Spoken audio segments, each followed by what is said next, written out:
بسم الله الرحمن الرحيم. اليوم الدرس الرابع من برنامج سكراتش. تعرفنا في الدروس السابقة على طريقة إضافة كائن وإضافة له مجموعة من المظاهر وعمل له حركة، وكذلك تعرفنا على إضافة مجموعة من الخلفيات للمنصة، وكذلك تبديل الخلفيات عند وقت معين. اليوم نتعرف على إضافة كائن وتحريكه عن طريق لوحة المفاتيح، وبالأخص عن طريق تحريكه بالأسهم عن طريق السهم الأعلى والسهم الأيسر واليمين واليسار. تعالوا مع بعض كده نضيف كائن الكرة. هروح على طريقة إضافة الكائنات من ملف، واختار المظاهر، ونختار من السنجز، هختار منها مثلا البيسبول الكرة. بعد كده بضغط على زر موافق. هنا أنا أضفت الكرة. لو أنا عاوز أحرك الكرة ديت، أول حاجة بختار من أداة التحكم عند النقر على العلم الأخضر. بعد كده بختار أنا عاوز أحرك، بختار تحرك 10 خطوات. وعلشان الكرة ما تخرجش خارج حدود المنصة بختار ارتد إذا كنت عند الحذف. لو أنا ضغطت دلوقتي على العلم الأخضر، هي دي بس الحركة البسيطة اللي حصلت للكرة.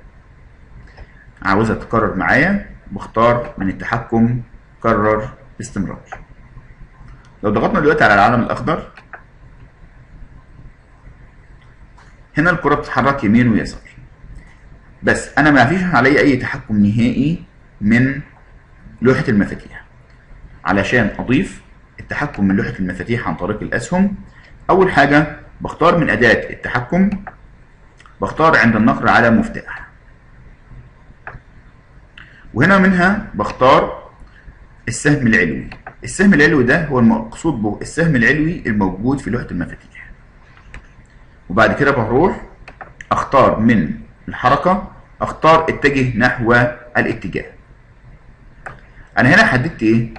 السهم العلوي، يبقى اتجه نحو الاتجاه واختار منها الاعلى.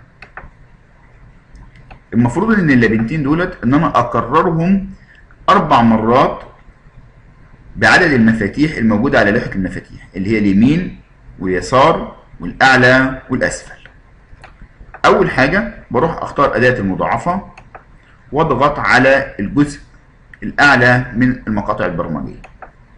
كده أنا نسخت نسخة تانية من المقاطع البرمجية، كمان نسخة،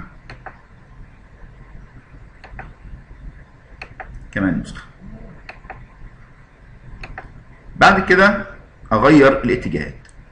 هنا السهم العلوي، أختار من هنا السهم السفلي واختار اتجه نحو الاتجاه الأسفل. السهم اليمين، اختار من هنا اليمين. بعد كده اليسار أو الأيسر، اختار من هنا اليسار. بكده أكون أنا جهزت المقاطع البرمجية لتشغيل الكائن الكرة عن طريق لوحة المفاتيح. تعالى بقى نشوف نشغل. بضغط على العلم الأخضر، هنا الكرة. مجرد ما بضغط على المفتاح لأسفل يمين، بدأت إن الكرة تتحرك معايا أو الكائن بيتحرك معايا عن طريق الأسهم الموجودة في لوحة المفاتيح.